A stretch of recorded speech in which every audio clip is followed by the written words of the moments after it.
자, 지난주에 이스라엘 자손들의 그 3대 절기 말씀드렸습니다. 유월절, 오순절, 오순절 초막절인데 이 절기에는 자, 하나님이 베풀으신 은혜가 있다고 말씀을 드렸습니다. 유월절은 구원의 하나님, 오순절은 말씀과 성령을 주신 하나님, 초막절은 보호자 되신 공급자 되신 하나님. 자, 그 하나님을 경험하고 기억하고 또 그 하나님께 예배하고 경배하기 위해서 이 절기를 주셨습니다. 모든 남자는 예루살렘에 올라가서 일주일씩 절기를 지키도록 했습니다. 자, 18절, 19절 말씀은 유월절에 대한 내용입니다. 자, 18절 말씀을 다 같이 읽겠습니다. 너는 내 제물의 피를 유교병과 함께 드리지 말며 내 절기 제물의 기름을 아침까지 남기두지 말지니라. 아멘. 유월절 어린 양을 희생으로 드릴 때에 흠없고 점없는 제물을 드리죠. 드릴 때 유교병과 함께 드리는 것은 맞지 않습니다. 유교병 왜 그렇습니까? 누룩은 죄를 상징하기 때문에. 유월절 어린 양 대신 예수님은 죄가 없으십니다. 무고병으로 함께 제사를 드려야 됩니다. 자, 이 제물이 예수님과 함께 드리는 나 자신. 당연히 우리도 어떻게 드려야 된다고요? 우리도 무교병으로, 죄 없는 삶으로 드려야 합니다. 죄 없는 삶으로 하나님께 예물 제사를 드려야 합니다. 이 부분에 대해서 로마서 12장 1, 2절 말씀. 그러므로 하나님의 자비하심으로 너희를 권하노니 너희 몸을 하나님 기뻐하시는 거룩한 산 제사, 제물로 드리라. 이는 너희가 드릴 영적 예배니라 했습니다. 우리가 드릴 영적 예배가 뭐냐? 하나님의 선하시고 온전하시고 기뻐하신 뜻이 무엇인지 분별하는 삶. 이 세대를 본받지 말고, 이 세대를 본받지 않는 것, 거룩한 삶, 거룩한 영적 예배의 삶을 살아야 무교병의 삶으로 드리란 말입니다. 여러분, 무교병의 삶을 살아가시를 축복합니다. 자, 이어서 19절 말씀을 다 같이 읽겠습니다. 내 토지에서 처음 거둔 열매에 가장 좋은 것을 가져다가 너희 하나님 여호와의 전에 드릴지니라. 너는 염소 새끼를 그 어미의 젖으로 삼지 말지니라. 아멘. 이거 처음 거둔 열매라고 하면 처음이라는 의미도 있습니다. 처음 거뒀으니까. 그런데 대표의 성격, 대표의 성격이 있다. 자, 이스라엘의 장자는 대표성을 가지고 있습니다. 성경에서 장자가 나올 때마다 그 한 사람을 말하는 것이 아니라 이스라엘 전체를 말합니다. 장자. 처음 열매는 가장 좋은 것을, 그 처음 열매 가장 좋은 것을 드리지만 이 모든 것이 대표성을 띈단 말이에요. 모든 것이 다 하나님께 왔습니다. 이 모든 것이 다 하나님께 왔다는 것에 대한 믿음과 감사의 고백입니다. 처음 것을 좋은 것 드리는 것 그렇습니다. 또 염소 새끼를 그 어미의 젖으로 삼지 말라. 이 말씀을 왜 하는가 하면 하나님께서 동물까지 신경 쓰시나 봐요. 동물까지. 자, 하나님의 사랑을 받는 성도라면 말 못하는 개나 돼지라 하더라도 때리거나 학대하면 안 됩니다. 아끼고 돌봐야 됩니다. 염소 새끼 맛있죠. 그런데 자기 어미의 젖으로 삼는 것은 너무 잔인하지 않습니까? 이 잔인한 행동이란 말입니다. 이 계명의 마지막 부분입니다. 이 계명, 지금 하나님께 이스라엘 백성들에게 말씀하신 계명의 마지막 부분이 지금 23장 19절까지입니다. 마지막에 이 짐승에 대한 부분까지 말씀하시면서 이 돌보시는 하나님이신 것을 말씀하고 있습니다. 자, 이제 20장부터 23장까지 율법이 다 주어졌습니다. 전체적인 분위기가 어떻습니까? 분위기가. 자, 이스라엘 백성이 아브라함이 주신 약속, 하나님의 약속, 큰 민족 가나안 땅 예수 그리스도. 자, 이 세 가지 중에 먼저 애굽 땅에서 뭐가 이루어집니까? 큰 민족이 이루어졌죠. 200만, 거의 300만이 나왔으니까. 자, 두 번째 약속을 이루기 위해서 가나안 땅으로 가고 있습니다. 자, 가나안 땅으로 나가기 위해 출애굽을 했는데 문제는 이스라엘 백성들이 애굽에서 몇 년을 살았습니까? 430년. 거기서 430년 살았기 때문에 하나님 말씀이나 하나님에 대한 개념이 없어져 버렸단 말입니다. 자, 에스겔 말씀에 이런 말씀이 있습니다. 애굽에서 우상을 섬겼고 너희 조상과 세운 언약을 이루어가고 있는 중 시내산에 들렸다. 이렇게 기록되어 있습니다. 시내산은 왜 들렸습니까? 하나님께서 거기서 뭘 줬다고요? 말씀을 주셨다며. 말씀을 주신 이유가 뭡니까 그러면? 자, 가나안 땅에 들어가면 이전에 애굽의 종살이 하던 것처럼 애굽 문화와 우상 제약의 삶을 어떻게 해요? 살지 마라. 그리고 어떤 삶을 살아야 된다고요? 하나님 백성. 하나님 백성으로 살도록 하기 위해서 20장부터 23장까지 100가지가 넘는 계명을 주셨단 말이에요. 자, 주시고 나서 마지막으로 요구하는 것이 바로 20절부터 33절까지의 말씀입니다. 계명을 주신 다음에 어떤 걸 요구하시느냐? 자, 그 부분이 이제 20절부터 33절까지 쭉 나옵니다. 자, 이스라엘 백성이 이제부터 광야의 길을 가야 합니다. 자, 광야의 길은요, 상상 이상으로 힘든 곳입니다. 여러분 한번 사막길을 한번 걸어보신 적 있습니까, 혹시? 광야길을 걷는다. 이것은 여러분 상상을 초월합니다. 너무너무 힘든 곳입니다. 무려 몇 년을 광야길을 갑니까? 40년. 많은 기적들이 있지만 그것들은 잠깐 반짝하는 기적입니다. 계속적인 기적이 있다는 말이에요. 무엇인가 하면요, 40년 동안 사막을 걷는 동안 물이 떨어졌습니까? 아니요. 예. 양식이 없었습니까? 매일 만나 비추는. 덥지요. 낮에는. 하나님께서 뭘로? 구름 기둥으로. 밤에는 너무너무 춥습니다. 잘고 덥지요. 불기둥으로. 계속적인 기적을 베풀어 주셨단 말입니다. 사막을 걷는 동안 물이 없고 양식이 없고 덥고 춥고 잘고 덥고 사나운 짐승들 이런 것들, 또 심지어 아말렉이라는 그런 악한 민족들이 호시탐탐 이스라엘 노립니다. 그들은 침략을 빼앗아서 사는 족속들이란 말이에요. 그래서 이스라엘을 노린단 말이에요. 40년 뒤에 갈 가나안 땅도 꽃길 같습니까? 꽃길 아닙니다. 들어가면 텅 비어 있습니까, 땅이? 가면 다 그냥 가서 그냥 얻기만 하면 됩니까? 그곳에는 무려 강력한 7 족속이 딱 버티고 있단 말이에요. 가나안 땅은 좋은 땅입니다. 당연히 좋은 땅에는 어떤 사람이 살겠습니까? 예, 강한 사람이 살죠. 가나안 땅은 늘 어떠냐면 전쟁으로 투쟁해서 서로가 서로를 지키고 있습니다. 늘 전쟁 준비가 돼 있어요. 전시란 말이에요. 항상 전시. 정탐꾼들이 보고하지요. 어떤 민족이 있다, 어떤 자손이 있다고요? 아낙 자손, 3m 거인. 자, 이런 자손. 성읍은 하늘을 닿을 정도로 높다 했습니다. 튼튼합니다. 자, 이스라엘은 노예로 살아왔기 때문에 전쟁, 싸움 능숙하지 못해. 뭐 거리가 멉니다. 그런 거. 어떻게 이길 수 있겠습니까? 자, 광야길 그 자체도 힘든데 가나안 땅 가면 전쟁까지 해야 되는데 힘이 없습니다.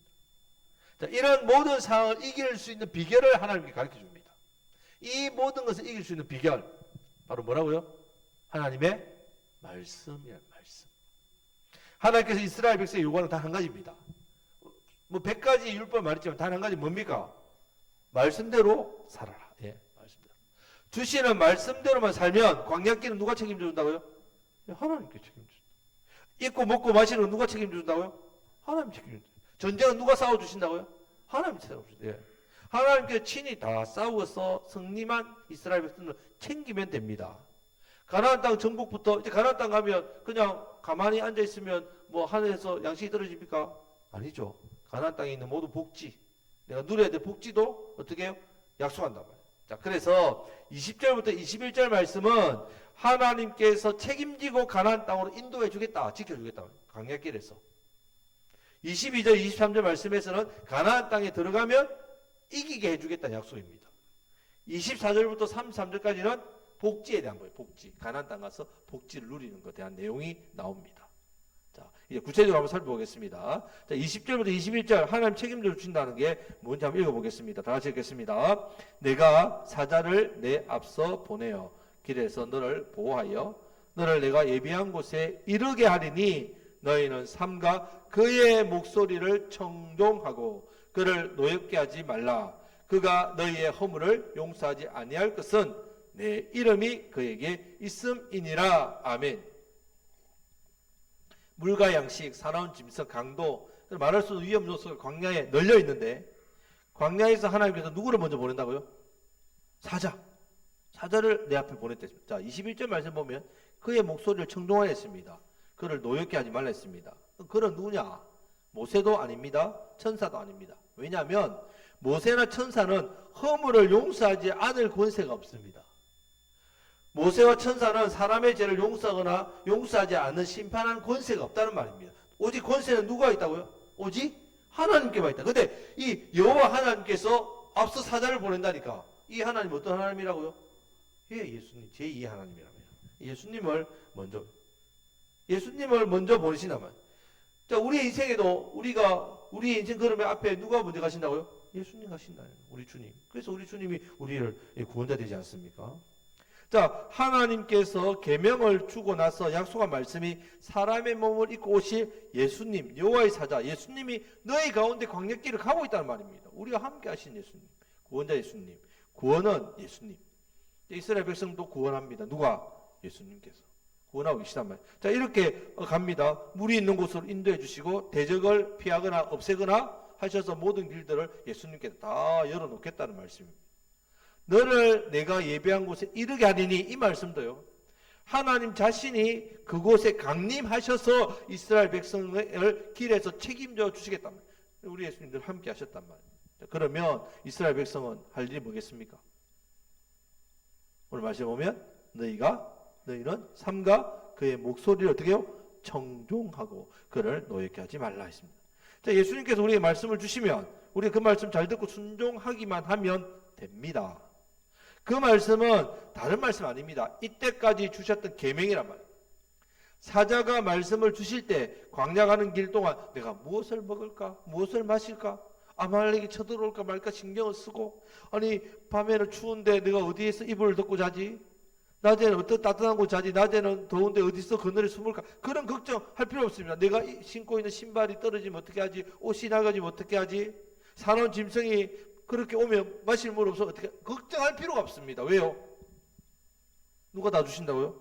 예, 예수님께 다 주신다. 지금요, 시내산에서 주신 말씀과 가는 길에 주시는 말씀만 청종하면 된단 말이에요. 그 나무의 피로 누가 다 책임져 준다고요? 하나님 주신다 약속입니다. 하나님 어떤 분이신가? 우리 하나님 어떤 분이십니까? 40년 광야길을 지켜 주실 수도 있는 하나님, 지키 하나님, 또 말씀을 청종하지 않을 때는 분노하셔서 자기 백성이라도 어떻게 해요? 심판하시는 하나님, 채찍을 가시는. 자, 부모가 자식을 어떻게 생각하는지를 보면 쉽게 이해됩니다. 여러분, 부모가 자녀를 지켜주고 보호해주지요. 자, 자식에게 뭐 재산 뭐 있습니까? 부모님이 다 돌봐주지요. 돌봐줍니다. 자, 이스라엘 백성들이 애굽에 나와서 시내산까지 왔을 때 그들이 달라진 게 뭐가 있습니까? 형편이 똑같습니다. 왜? 광야길이니까. 뭐 애굽에 종살이 때나 광야길이나 뭐가 다릅니까? 비슷하지요. 다른 한 가지 사실이 있습니다. 뭐가 다릅니까? 예, 하나님 함께 하신다. 예. 하나님 계시다는 거죠. 사자를 먼저 앞서 보내시는 예수님 계시단 말입니다. 자식에게는 누구만 있으면 될까요? 어린 자식에게는 부모만 있으면 됩니다. 부모님만. 자식에 뭐 다른 필요 없습니다. 부모님만 있으면 됩니다. 부모님만 있으면 다 공급되니까요. 자, 그런 부모 자식을 사랑하는 부모인데 자식이 잘못하면 어떻게 합니까? 예, 매를 듭니다. 잘못했을 때 다른 사람이 때리는 것이 아니라 사랑한다는 그 부모가 그 자녀에게 분노하고 때린다는 말입니다. 자, 요한계시록 1장에 보면요, 예수님이 10가지 모습이 나옵니다. 10가지 모습. 5가지는 인자하신 모습이고요, 5가지는 분노하시는 모습이 나옵니다. 이것을 아는 게 중요합니다. 왜냐하면 2장 3장에 7개 소아시아 교회 쓴 편지가 나옵니다. 잘하는 교회에 대해서는 예수님이 인자한 5가지 모습으로 가십니다. 하지만 말씀대로 하지 않는 잘못되는 교회는 분노하시는 예수님의 5가지 모습으로 가신단 말이에요. 예수님은 우리에게 상 주시기도 하시지만 때리시기도 하신단 말이에요. 자, 하나님은 공의 하나님이십니다. 뭐 모태신앙입니다. 저는 직분이 뭡니다? 집안이 4대째 5대째 예수님 믿는 그런 집안입니다. 예외가 없습니다. 여러분. 그런 걸로 뭐 예외가 있는가 하면 그렇지 않습니다. 오직 말씀대로 사느냐 안 사느냐 이것으로 결정됩니다. 말씀대로 내가 사느냐 살지 않느냐로 결정된다는 말입니다. 자, 22절 23절 말씀을 다 같이 읽겠습니다. 내가 그의 목소리를 잘 청종하고 내 모든 말대로 행하면 내가 내 원수에게 원수가 되고 내 대적에게 대적이 될지라. 내 사자가 내 앞서 가서 너를 아모리 사람과 헷 사람과 브리스 사람과 가나안 사람과 히 사람과 여부스 사람에게로 인도하고 나는 그들을 끊으리니. 가나안 땅은 텅 빈 땅이 아니라고 했습니다. 강력한 7 족속이 있습니다. 하나님 말씀 잘 들으면요, 광야길을 지켜주시는 것은 기본이고요, 가나안 땅에 들어가면 안악자손 높은 성읍 많은 민족들 다 전부 끊어버리겠다. 그래, 너에게 그 땅을 주겠다는 말씀입니다. 마찬가지입니다. 성도는요, 하나님 말씀만 잘 들으면요, 성도를 대적하여 이길 자가 없습니다. 왜 그렇습니까? 성도가 태권도와 격투기하고 열심히 무술하고 힘을 길러서 그렇습니까? 그렇지 않지요. 성도 뒤에 누가 계시다고요? 하나님 계시니까 아버지 하나님. 네, 아버지 하나님 계시기. 내 원수가 하나님 원수가 된다 했습니다.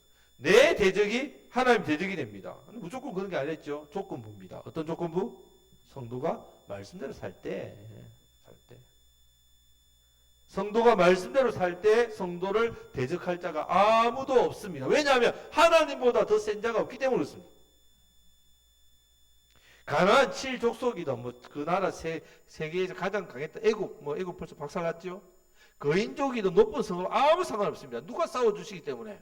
하나님 싸워주시기 때문에. 실제로 이스라엘 백성들이 처음 가나안 땅에 도착했을 때 성 이름 뭡니까? 여리고성. 예. 여리고 가까이 왔을 때에 갑자기 여호와의 군대 장관이 칼 빼고 서 있습니다. 길갈입니다. 길갈. 한 2km밖에 안 떨어졌습니다. 여리고에서 보면요. 길갈에 그 수백만의 이스라엘 백성이 다 보입니다. 성에서 보면. 자, 그런데 그때까지 가만히 계셨던 이 여호와의 군대 장관이 나와서 여호수아 앞에 딱 서서 뭐라고 합니까? 내 발에서 신을 벗어라. 신 벗는 게 뭐라 했습니까? 출애굽기 3장에서 모세 보고 신을 벗으라 했었죠. 신을 벗는 것은 권리 양도란 말입니다. 내가 할 일에 대해서 어떻게 해요? 양도합니다. 여호수아가 지금 무슨 사명을 맡았습니까? 예, 그 민족을 가나안 땅 정복을 맡았잖아요. 그 권리를 누구에 양도한다고요? 여호와의 군대 장관에게 넘기라. 하나님께 넘기라는 말입니다. 여호수아가 하는 게 아니라 여호수아가 가나안 7족속과 싸우는 게 아니란 말입니다. 하나님께서 싸우시겠다. 그리고 요구하시기 뭡니까? 뭘 행해라? 뭘 행해라고 합니까? 할례. 여러분 할례는요. 자 세겜에서 시몬과 레이가 세겜 사람들 수천 명을 죽였죠. 남자들 어떻게 죽일 수 있었습니까? 두 사람이 할례가 했을 때 가장 아플 때 가서 꼼짝도 못합니다. 다 죽여버렸다. 자 지금 여리고에서 보면 다 보입니다. 만약에 여리고 성에 있는 군사들이 이스라엘 백성들이 할례를 했다는 걸 알면 어떻게 되겠습니까? 예, 나와서 죽겠죠. 그 자리에서 몰살당합니다. 그러면 목숨 걸어서 할례하는 거죠. 이스라엘 백성들이 그 말씀에 뭐합니까? 순종했다는 거죠. 순종했을 때 하나님께서 여리고에 어떻게 했습니까? 친히 싸우셨다. 이스라엘 백성들 여리고 정복할 때 뭐 했습니까? 하루에 한 바퀴 돌고 7일째는 7바퀴 돌고 소리 질렀죠. 무너져라. 다 무너졌다. 그러니까 무너집니까 원래? 아니잖아요. 하나님께서 하셨단 말입니다. 그리고 하나님께서 여리고를 이겼을 때 또 말씀을 줍니다. 모든 것을 다 처음 것이니까 하나님께 바쳐라. 말씀에 순종하지 않는 자가 있었죠. 그래서 그 다음 작은 성 아이성이었어. 어떻게 됩니까? 예, 패합니다. 여러분 말씀을 청종하면요 너를 이길 자가 없겠습니다. 맞아. 말씀을 청종하지 않으면 내가 이길 자가 없다는 말입니다. 말씀을 청종하면 나를 이길 자가 없는데 우리가 말씀을 청종하지 않으면 내가 이길 수 있는 아주 약한 나보다 약한 사람도 나는 집니다. 그것을 기억하란 말이에요. 성도는 맛을 잃으면요 성도가 못 이깁니다. 여러분. 성도가 말씀대로 살면 아무리 강해 보여도 다 이깁니다. 그 희한한 것이 성도란 말이에요. 성도는 정말 희한합니다. 하나님이 어떻게 도와주고 붙들어 주시는가에 성패가 달려있다는 말입니다. 그 사람에게. 자, 우리 모든 일에 하나님의 말씀을 청종하고 하나님과의 관계를 바르게 잡느냐 잡지 못하느냐에 따라서 여러분 인생의 성패가 좌우됩니다. 달려있다는 말입니다. 하나님 말씀에 청종하심으로 모든 부분에서 이기시길 축복합니다. 이겨나가는 삶을 살아가시길 축복합니다. 자, 24절부터는 이제 가나안 땅에 들어갔을 때 복지에 대한 부분인데 이것은 다음 주에 한번 또 이 부분을 다루겠습니다. 자, 성도는요 하나님의 말씀이 기준입니다. 항상 모든 것이 하나님 말씀입니다. 기준. 복과 은혜는 하나님 말씀으로부터 옵니다. 복과 은혜가 다른 데서 오는 게 아닙니다. 여러분. 하나님 말씀에서 옵니다. 말씀대로 살 때에 세상을 이깁니다. 말씀대로 사느냐 살지 않느냐에 따라서 내 인생의 승패가 달려있다는 거예요. 말씀대로 살면 죄를 이깁니다. 말씀대로 살면 마귀를 이깁니다. 문제를 이깁니다. 내 삶 속에서 승리합니다. 말씀대로 순종하느냐 순종하지 않느냐에 따라서 인생이 걸린 것이지 나는 이 문제에 이런 어렵기 때문에 내가 못 이겼어. 저 안 됐습니다. 이 상황이 그렇지 않습니까? 물질도 없고 건강도 또 여러 가지 이유들이 막 많지요? 그것 때문이 아니란 말입니다. 우리의 승패는 무엇에 달려있다고요? 말씀대로 순종하냐 하지 않느냐. 말씀대로 순종하심으로 주시는 사명, 삶.